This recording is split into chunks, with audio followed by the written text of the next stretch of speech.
우리 단어 중에 이러한 단어가 있습니다. 뭐뭐답다, 뭐뭐답다, 뭐뭐다움, 뭐뭐답다, 뭐뭐스러움을 네이버로 검색하면 이렇게 나옵니다. 어떠한 특성이나 그것에 걸맞는 자격이 있는 것. 자, 예를 들어서 모델답다, 모델스럽다 하면 어떤 저 같은 사람을 모델스럽다라고 하지 않잖아요, 그렇죠? 많이 웃으시네요. 네. 저 같은 사람을 모델스럽지 않죠. 모델스럽다라는 것은 모델다움이 있다라는 거예요. 우리도 모르게 모델스럽다. 그건 뭐죠? 걸을 때 뭐가 있어야 되죠? 포스가 있어야 되죠, 그렇죠? 뭔가 이렇게 핏이 나야 되고, 저처럼 이렇게 짤뚱하면 안 되고요. 키가 커야겠죠. 저 사람은 모델스럽다. 저희 이렇게 쭉 보니까 모델스러운 분이 우리 여기 김포에서 오신, 이따가 여기 모델스럽다. 그렇게 돼요. 자, 그럼 셰프답다. 셰프, 음식을 만드는 셰프답다. 셰프스러움은 뭘까요? 막 키 크고 멋있고 잘생기고 근데 맛이 없어요. 근데 직업이 셰프예요. 셰프스럽다고 안 하죠, 그렇죠? 셰프답다. 셰프스럽다는 뭐죠? 음식을 잘해야 돼요. 키가 작아도 상관없어요. 좀 외모가 좀 볼품 없어도 상관은 없어요. 왜냐하면 셰프답다라는, 셰프스럽다는 것은 무엇이죠? 셰프에 걸맞게 음식을 잘하는 겁니다. 이처럼 뭐뭐답다라는 것, 참 뭐뭐다운 것처럼 아름다운 것은 없죠. 그렇다면 교회다움은 무엇일까요? 우리 성도님들이 각자가 생각하는 교회답다. 저 교회는 참 교회다워. 참 저 교회는 교회스럽다. 각자마다 교회, 좋은 교회, 옳은 교회, 교회다운 교회가 있을 겁니다. 그렇다면 성경에서는 어떤 교회를 말하고 또한 세상 사람들은 교회를 어떻게 바라보고 있을까요? 지난해 CBS와 목회 데이터 코너에서 코로나19 이후에 그 기독교에 대한 인식 조사를 했어요. 그전에도 별로 안 좋았죠, 그렇죠? 그런데 코로나19 이후로 종교에 대한 인식 조사를 했는데, 자, 어떤 종교가 가장 이미지가 좋고 가장 많은 사람들에게 인정받는 종교일까요? 1위가요? 네? 불교? 아닙니다. 불교는 2위입니다. 네, 천주교가 1위입니다. 자, 기독교는 몇일까요? 네, 꼴찌입니다. 그런데 더 안타까운 건요, 기독교가 종교 중에서 인식이 가장 부정적인 것을 우리가 반박할 수가 없어요. 제가 중고등부 때만 하더라도 기독교가 가장 종교 중에서 1위였어요. 선호도 1위? 그때는 신대원 들어가기가 5대1, 6대1이었어요. 정말 들어가기 어려웠어요. 그런데 얼마나 종교 인식이 좋지 않냐면요, 지금 신학대학교가요 1대1이 안 돼요. 그냥 원서 넣으면 들어갈 정도로 그만큼 많은 사람들이 목회자가 되길 싫어하고요, 그리고 선교사가 되기 싫어합니다. 지금 선교지역에서, 지금 선교지역 이제 원로 선교사님들이 많으세요.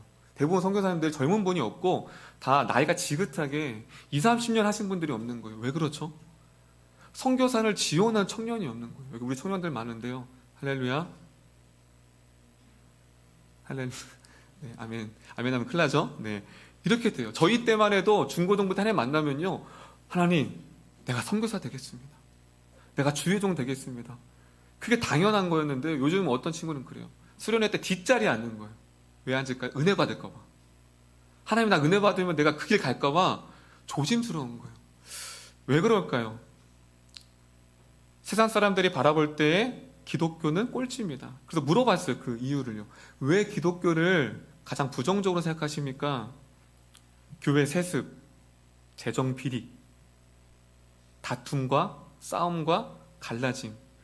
여러분, 한국교회에서 교회가 갈라지지 않는 교회가 없을 정도로, 한 번 갈라지면 괜찮죠. 갈라져서 나갔는데 거기도 또 갈라지고, 또 갈라졌는데 또 갈라지고. 그러니까 그게 우리에게 너무나 당연시가 됐어요. 근데 세상 사람들이 봤을 때 이해가 안 되는 거예요. 왜냐하면 그들의 강단에서 무엇을 말하죠? 사랑을 말합니다. 갈라지고 싸우는데요, 각자 뭐라고 말하냐면, 들어보면 다 하나님 뜻이래요. 여기도 하나님 뜻, 여기도 하나님 뜻. 그럼 누구가 하나님 뜻이죠? 싸우는 거예요. 세상 사람들이 봤을 때 교회라는 곳은, 공동체는 이상한 거예요. 사랑을 말하지만 삶으로는 싸우고 시기하고 질투하고, 섬김과 희생을 말하지만 기득권을 차지하려고 하고 내가 뭔가 주인 삼으려는 그 마음들. 그래서 말과 행동이 다른 기독교는 지금 세상 사람들이 보았을 때 종교에 대한 인식이 가장 낮습니다. 반대로 불교나 천주교는 온화하고 따뜻하고 온순한 종교로 인식이 되고 있습니다. 그래서 얼마 전에 제가 부동산을 갔는데 거기 권사님, 호칭이 권사님이에요. 그래서 당연히 어느 교회 다니세요 하니까 천주교를 다니신대요. 그래서 최사님, 조사님 같이 신방 갔거든요. 그래서 교회 나오셔야 하니까 탁 자르시면서 전 죽어도 교회 안 나갈 거예요. 그래서 제가 목회자로서 마음이 아팠어요. 분명히 권사 직분 받을 때는 뜨거운 눈물 흘리셨을 거 아니에요. 권사 직분을 받을 정도는 교회에서 얼마나 많은 봉사를 했겠어요. 그런데 아마 교회가 갈라지고 상처를 받으셨던 것 같아요. 그래서 내가 다시는 내가 교회를 가나 보라. 천주교가 너무 마음이 편하대요. 그러니까 목회자로서 그 권사님을 보더라도 한국 교회에 대한 인식이 어떤지를 그 권사님만 보더라도 아마 우리 주변, 여러분의 그동안 섬겼던 교회를 보더라도 아마 가늠할 것 같습니다. 그렇다면 교회다움은 무엇일까요? 교회다움에 많은 성경에 많은 말씀이 있지만 오늘 사도행전 2장, 오늘 읽었던 이 본문이 가장 교회다운 교회, 교회가 어떤 곳인가, 교회의 정체성을 보여주고 있습니다. 이 세상에서 가장 교회다웠던 교회, 바로 예루살렘 교회입니다. 우리가 그런 구호 많이 외치잖아요. 초대교회로 돌아가자. 초대교회, 바로 그 교회, 예루살렘 교회. 그래서 교회 이름도 어떤 교회는 예루살렘 교회라고 줬어요. 그만큼 초대교회가 가장 아름다운 이야기, 하나님이 가장 기뻐하였던 교회의 스토리가 바로 오늘 본문입니다. 그렇다면 그 교회가 어떠했길래 가장 교회답고 교회스러웠는지를 말씀을 보겠습니다. 우리 42절 한번 읽어볼게요.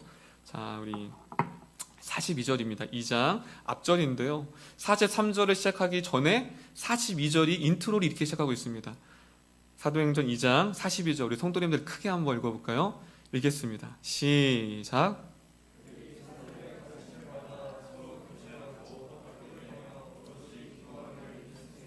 자, 오늘 본문을 시작하기 인트로에 어떻게 42절에 시작하냐면요, 다 같이 따라했으면 좋겠습니다. 오로지 기도하기를 힘썼느니라. 자, 여기서 힘쓰다라는 단어가요, 헬라어로 어떤 단어의 뜻이 있냐면, 다 같이 따라했으면 좋겠습니다. 변함없이, 지속하다, 몰두하다, 전념하다. 그리고 초대교회가, 예루살렘 교회가 형성되었을 때에 그들이 가장 몰두하고 전념하고 힘썼던 것이 있다면 그것은 바로 무엇이죠? 기도였습니다. 우리가 보통 교회를 세우면 시스템을 세우고 인테리어를 하고 또 많은 프로그램들을 만들기 이전에 예루살렘 교회는 뭘 했죠? 기도하기를 힘썼습니다. 할렐루야. 오로지 기도. 예수님이 말씀하셨던 거죠. 내 집은 만민이 기도하는 집이니, 예루살렘 교회 성도들이 모이기만 하면 무엇을 했냐면 교제하기 전에 기도했어요. 오로지 그것에 마음을 빼앗겼다는, 힘쓰다라는 건 이것에 완전히 올인했다는 거예요. 초대교인들은 하나님 앞에 기도하기를 전심으로 기도했습니다. 근데 그 기도의 결과가 43절에 이렇게 결과가 하나님께서 허락하셨습니다. 43절 제가 읽도록 하겠습니다. 그 기도의 결과, 오로지 기도에 힘쓰고 기도에 전념했더니 이러한 결과가 하나님께서 허락하셨습니다. 43절입니다. 43절 우리 성도님들 크게 한번 읽어보겠습니다. 43절입니다. 시작.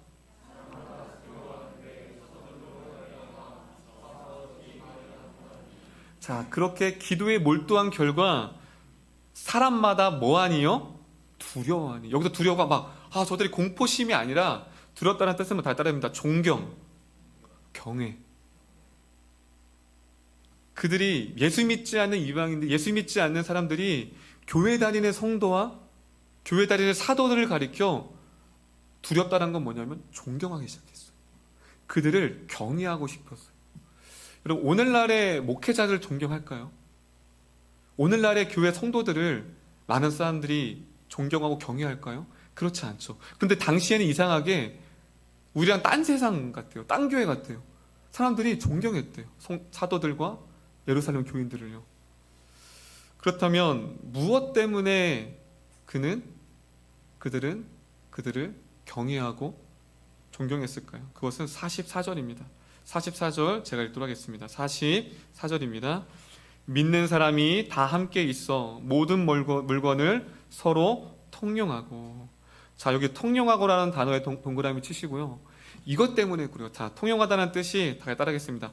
돕다, 공유하다, 공동 소유. 자, 우리가 다 아는 것처럼 초대교회 때는 모든 재물과 재산을 다 교회에 바쳤어요. 그럼 왜 교회에 바쳤느냐? 그 교회가 믿지 않는 사람과 믿지만 가난한 사람들과 같은 소유였어요. 그래서 그들은 자기의 재산과 물건을 팔아서 가난하고 굶주리고 소외된 고아들과 어려운 사람들을 초대교인들이 도왔다라는 거예요. 즉 그들의 예루살렘 교회의 시선은 교회의 부흥이 아니었어요. 교회를 성장하는 게 아니었어요. 그들의 시선은 우리의 손이 닿지 않아 지금도 굶어가면서 부모님이 없어 고아와 같이 힘들게 살아가는 사람이 누가 있을까? 외로워서 누군가의 사랑이 그리워서 힘들어하는 영혼들이 어디 있을까? 예루살렘 교인들의 시선은 거기에 머물렀어요. 그래서 그들이 돈을 모아서 다 통용했다. 그것을 나눠주고 그것을 통해 사랑을 받았습니다. 그 사랑을 받은 사람들이 어떻게 했을까요? 이해가 되지 않는 거예요. 저 교인들은요. 돈 아깝잖아요. 그렇죠? 안 아까우세요? 돈 아깝잖아요. 내가 열심히 번 돈을. 근데 그들이 이해가 안 되는 거예요. 거저주는 거예요. 교회가. 그러니까 그들을 봤을 때 그냥 사랑으로만 말로 하는 게 아니라 사랑합니다. 그런데 그들은 진짜 말이 아닌 삶으로, 행동으로 다가갔고 섬겼다는 것입니다. 그러니까 그들이 믿지 않는 사람들이 예루살렘 교인들을 경외할 수밖에 없는, 두려웠다는, 존경할 수밖에 없었다는 사실입니다. 제가 말씀을 준비하면서 예전에 한 뉴스를 봤는데 아마 뉴스를 보신 분들 알 거예요. 그 박춘자 할머니라고요. 청와대에서 그 어렵게, 우리 여기 사진 보이시죠? 네, 여기 이분이 박춘자 할머니라는 분입니다. 청와대에서 어떤 분들을 초청했냐면 많은 이웃을 돕고 많은 사람들을 그동안 돌봤던 사람들을 초청하는데 가장 대표가 우리 박춘자 할머니셨습니다. 이 할머니께서 남한산성 앞에서 김밥을 파셨대요.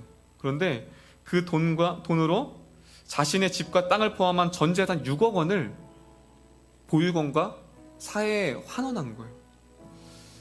그런데 더 안타까운 사연이 이 할머니가 20살 때 결혼하셨는데 아이를 낳지 못한다는 이유로 가족 없이 이혼당해 홀로 사셨어요. 그런데 그렇게 홀로 됐고 힘든데도 그때부터 이 할머니의 시선이 길에 자기처럼 버려진 발달 장애인들을 섬기기 시작했어요. 돌보며 시작했어요. 그런데 그렇게 세월이 흘러 이제 90세가 되셨거든요. 고령이 되자 남은 것은 거동이 불편한 몸과 새빵의 보증금 뿐이라고 합니다. 할머니는 새빵을 뺀 보증금 마지막 2천만 원마저도 그들에게 사회에 기부했어요. 그래서 거처를 옮겨서 자신이 세웠던 복지시설에 들어가 장애인들과 지금 살고 있다고 합니다. 그리고 할머니가 청와대에 초청을 받아 영부인이 손을 이렇게 잡아주셨는데 그때 이 할머니가 펑펑 우셨다는 거예요. 그때 이렇게 앞에 단상에 나와서 이 할머니가 이렇게 말했다고 합니다. 할머니 말입니다. 저는 가난했습니다. 태어났을 때부터 어머니가 없었습니다. 아버지와 근근히 힘든 삶을 살았습니다. 돈이 없어 배가 고팠습니다. 배가 고파서 힘들었습니다. 10살부터 경성역에 나가 순사의 눈을 피해 김밥을 팔았습니다. 그렇게 돈이 생겨 먹을 것을 사 먹었는데 먹는 순간 너무 행복했습니다. 너무 좋았습니다. 그래서 내가 누린 이 행복을 너무 좋아서 다른 사람한테도 이 행복을 주고 싶었습니다. 그래서 그때부터 돈이 없는 사람에게 돈을 주면 이 행복을 줄 수 있다고 생각했습니다. 그래서 돈만 있으면 그 모든 돈을 다 남에게 주면서 살아왔습니다. 나누는 일만큼 기분 좋은 일이 없었습니다. 그렇게 80년 동안 내어준 삶을 살아왔습니다. 그런데 방금 영부인이 손 내밀어 준 손을 잡았는데 10살 때 제가 힘들고 배고플 때 저에게 손을 잡아주시고 빵을 주셨던 할머니가 생각이 나서 울음을 멈출 수가 없었습니다. 무엇이죠? 이 할머니는 바로 초대교인들이 품었던 그 마음을 갖고 있었어요. 이 어머님에게는, 할머님에게는 그들의 가난이 보였고요, 그들의 배고픔이 보였고요, 그들이 아픔이 보였고, 그들이 진짜 필요한 것이 무엇인 줄 알았어요. 그래서 자신을 다 비워가면서 그렇게 자신이 느꼈던 행복. 참 저는 이 기사를 읽는데 너무 울컥했던 게, 제가 배고플 때 일을 해서 돈이 있어서 사 먹었는데 그 행복을 다른 사람이 보였다는 거. 다른 사람도 내가 돈을 줘서 이 행복을 누릴 수 있겠지. 그 할머니의 마음이 바로 초대교회의 마음이었습니다. 그 교인들은요, 가난한 자들을 보면 못 견뎌했습니다. 부모가 없어 외로운 사람들을 보면 가슴이 메어져 그들의 부모가 되려고 했던 사람들이 예루살렘 교인들이었습니다. 그들의 친구가 되어주고, 외롭고 지쳐있는 자들에게 친구가 되어주고 싶었고, 부모가 되어주고 싶었던 성도가 바로 예루살렘 교인들이었다는 사실입니다. 그들에게는 예수님의 사랑이 있었습니다. 마치 박순자 할머니가 그 행복을 받고 행복을 주었던 것처럼 초대교인 사람들은 나 같은 죄인을 살리신 그 하나님의 사랑을 누리자, 내 외로움과 기쁜 상처를 주님 만남을 통해 회복된 그 행복을 나와 같은 아픔을 가진 자, 나와 같이 가난과 열등감과 아픔 가운데 신음하고 있는 그들에게 내가 만난 그 하나님, 내가 만난 그 하나님을 증거했던 성도가 바로 예루살렘 교회 성도였습니다. 예루살렘 교회는 사랑의 온기로 냉혹하고 냉철했던 사회를 품었던 교회가 바로 예루살렘 교회였다는 사실입니다. 할렐루야. 여러분들에겐 교회는 어떤 이미지로 남아 있습니까? 지금 세상 사람들은 교회가 다투고 아프고 부정적이고 말과 행동이 다른 교회를 보지만 저한테는 그렇지 않습니다. 여러분들에게도 그럴 거예요. 제가 앞으로 이렇게 설교를 하면서 저에 대해서도 이렇게 말씀을 드릴 텐데요, 제가 되게 곱게 자란 것 같잖아요, 그렇죠? 네, 이제는 좀 나이가 들어서, 예전에는 이렇게 했는데 이제는 좀 40이 넘어가니까 조금 고생했을 것 같네요. 되게 가정도 되게 다복했을 것 같고요. 되게 그렇지 않았어요. 되게 가정이 좀 불우했고 힘들고 어려웠습니다. 저희 어머님이 유튜브 보시면 좀 속상해하실 텐데 과거니까요. 다 지난 거니까요. 늘 외롭고 늘 힘들었어요. 그런데 유일하게 저를 보듬어줬던 사람이 남궁미용 선생님이라는 분이에요. 제가 대전에 모 교회가 있거든요. 남궁미용 선생님이라는 분이, 제가 고등학교 1학년 때 처음 교회를 갔는데 친구 따라 거기에 이쁜 여자들 많다고 갔는데, 네, 교회는 마음이 이쁜, 당시에요 그렇다고 그러더라고요. 물론 지금의 아내를 만났지만요. 네. 어쨌든 교회를 갔는데 그 눈빛을 아직도 잊을 수가 없어요. 저는 그냥 한 번 가고 안 가려고 했거든요. 근데 당시에 삐삐가 있었어요. 삐삐 아세요? 삐삐 모르시는 분들은 좀 이렇게 세대가, 제가 중학교 때 한참 삐삐가 나왔었는데 삐삐를 하루에 몇 번을 하시는 거예요. 한 달 동안. 제가 교회를 한 달 동안 안 나갔거든요. 너무 귀찮은 거예요. 그래서 그때는 삐삐를 받으면 음성을 들어야 돼서 공중전화를 가야 돼요. 그래서 그냥 갔어요. 뭐라고 이렇게 한 달 동안 삐삐를 하나. 딱 갔는데 매일매일 똑같은 말을 한 거예요. 사랑하는 영구가, 그분 항상 사랑한다란 말을 붙였어요. 사랑하는 영구가 하나님의 영구기를 너무 사랑하셔. 하나님이 네가 오기를 기다리죠. 그거를 매일매일 하는 거예요. 그때 미안했어요. 내가 뭔데, 내가 출석한다고 해서 그 선생님이 어떤 돈을 받고 하는 게 아니잖아요. 봉사잖아요. 그렇죠? 그분 때문에 갔는데 진짜 멀리서 제가 딱 갔는데 이분이 막 뛰어오시는 거예요. 남궁미 선생님이 저를 뛰어오면서 안으시면서 우시는 거예요. 그때 딱 앉는데 제가 한 번도 느끼지 못했던 따뜻함을 제가 그분한테 느꼈어요. 부모에게서조차 느끼지 못했던, 가정에서 느끼지 못했던 그 따뜻함이 그 남궁미호 선생님의 그 품을 딱 앉는데 뭔가 알 수 없는 뭉클함이 있더라고요. 그래서 제가 다짐했어요. 그분 때문이라도 나를 기다려주시고 내가 무엇인데 날 이렇게 기다려줬던 그 남궁미호 선생님 때문이라도 내가 교회를 나가야겠다. 그런데 그 시간이 흘렀어요. 그런데 제가 되게 유명해지고 싶었어요. 왜냐하면 제가 그분을 되게 찾고 싶었거든요. 이름이 특이하잖아요. 남궁미호. 금방 찾을 줄 알았어요. 근데 제가 주변에 여기 몇몇 청년들 있는데 찾아보라고, 여기 서현자매가 그런 거 잘 찾거든요. 몇 년 전에 찾아보라고 했는데 못 찾더라고. 막 이상한 어디 교수님 나오고. 너무 안타까워요. 제가 그분을 만나면 꼭 해주고 싶은 말이 있었어요. 선생님, 그때 아무것도 아니고 상처투성이었던 그 어린아이를 당신의 기도와 당신의 사랑과 관심 때문에 이렇게 주의 종이 되었고 이렇게 한 교회를 담임하는 목회자가 됐습니다. 할렐루야. 정말 얘기해주고 싶어요. 그분 때문에 저도 그 사랑을 전해주고 싶더라고.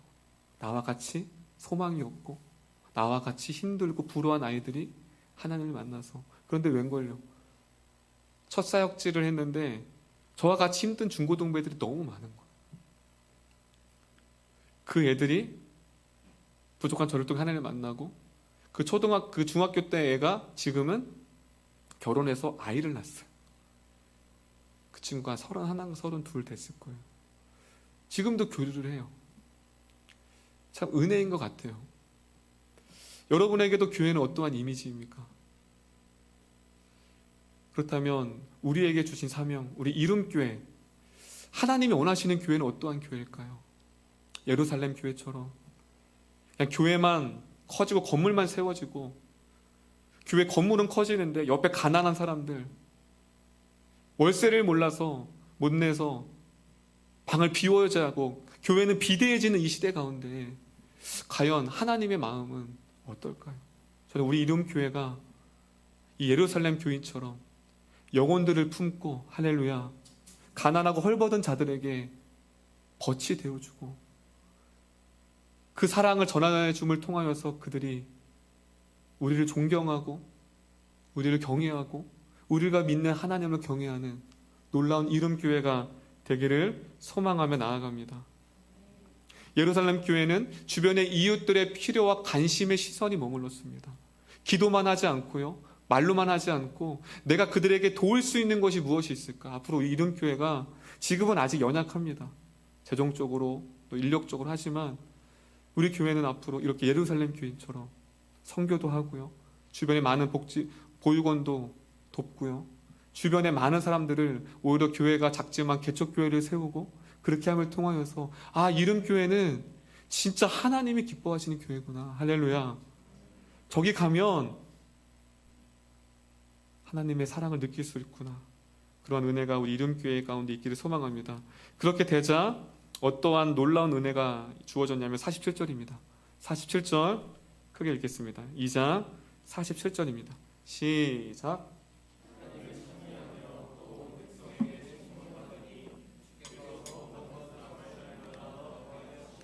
자, 그렇게 기도함으로 자신의 모든 것을 다 그들의 필요를 위해 내어줬더니 어떠한 결과가 일어나면 다 같이 합니다. 온 백성이 친송을 하더라.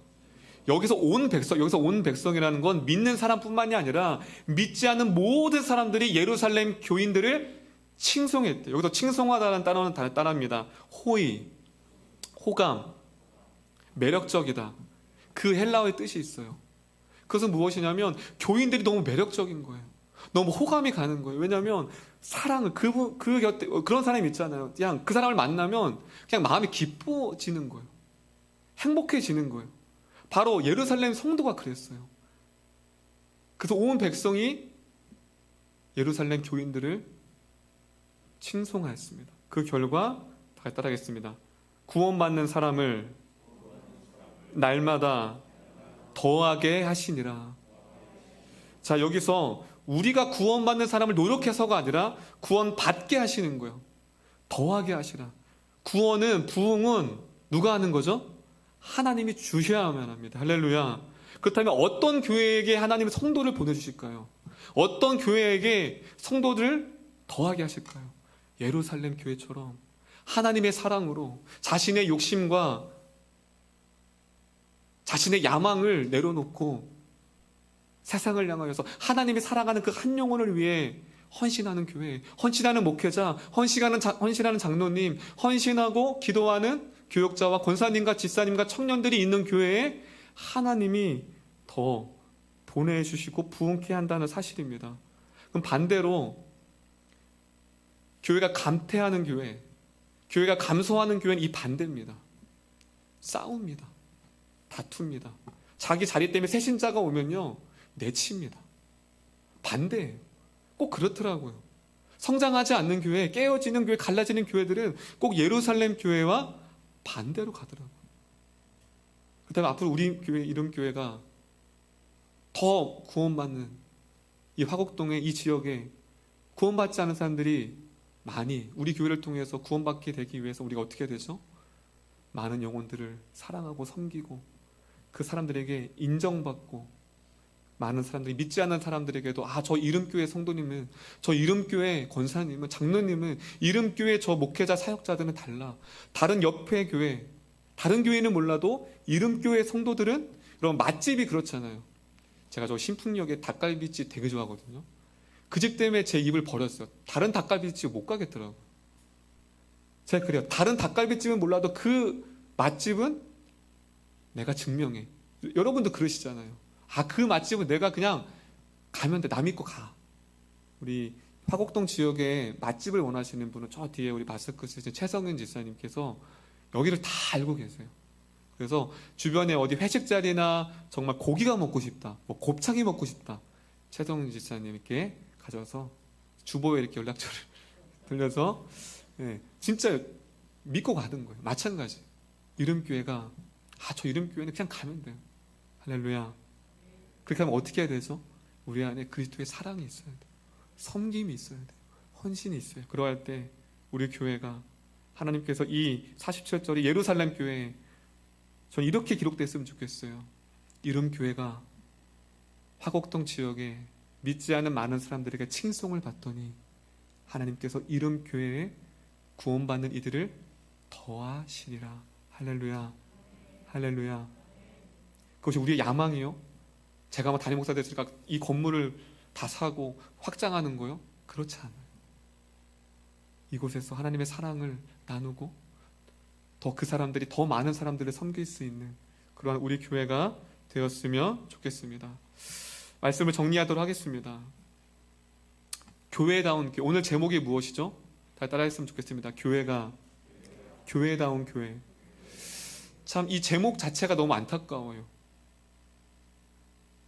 식당을 하는 요식업 하는 집이 맛있어야 돼요. 이거 자체가 좀 안 맞죠. 음식적으로 맛있어야 되는 거죠. 그렇죠? 선생님은 잘 가르쳐야죠. 당연한 거죠.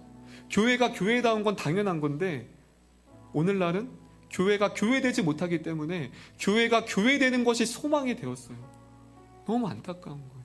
성도가 성도다워지는 것이 기도 제목이 되어 시대를 살아가고 있습니다. 우리 이름교회가 앞으로 주일에 이 교회에 대해서, 교회 시리즈에 대해 계속, 지난주는 함께 지어져가는 교회라고 설교를 드렸어요. 우리가 성도들이 연결되어져서 그리스도로 말미암아. 오늘은 어떤 교회죠? 연결된 교회들이 세상을 향하는 것, 세상에 필요한 교회, 세상에 유익을 주는 교회. 마지막으로 살필 것은 43절에서 47절에 계속 반복되는 게 있냐는 42절에 서로라는 단어입니다. 서로. 그리고 44절에 다 함께, 45절에 나눠주고, 46절에 같이하여. 무엇이죠? 다 따라했으면 좋겠습니다. 하나됨, 같은 뜻, 같은 생각, 같은 마음. 예루살렘 교회 함께 같이 서로 우리 이름교회가 다 다른 사람들이 모였습니다. 하지만 그리스도의 사랑 안에서 하나 되어지고 함께 주님의 사랑을 나누며 그렇게 예루살렘 교인처럼 칭송받고 칭찬받는 우리 모든 이름교회가 되었으면 좋겠습니다. 마지막으로 이렇게 따라했으면 좋겠습니다. 고독한 크리스찬보다 더 그리스도인답지 않은 모습은 없습니다. 존 웨슬리가 한 말입니다. 존 웨슬리가 뭐라고 말하냐면요, 고독한 크리스찬보다 더 그리스도인답지 않은 모습이 없대요. 고독하면 안 된다는 거예요. 성도가 외로우면 안 된다는 거예요. 한번 주변을 둘러보시겠습니까? 누군가 외롭고 누군가 힘들면 우리의 잘못이래요. 누군가가 외롭습니까? 다가가는 거예요. 품어주는 거예요. 그게 교회입니다. 앞으로 우리 이름교회가 서로를 살피고 서로의 형편을 들어주고 또 다른 교회입니다. 우리 교회는 영적인 가족이에요. 기도하는 가족, 마음으로 같이 울어주고 또 같이 아파하고 그렇게 이름교회가 세워져 감을 통해 하나님의 영광이 드려졌으면 좋겠습니다.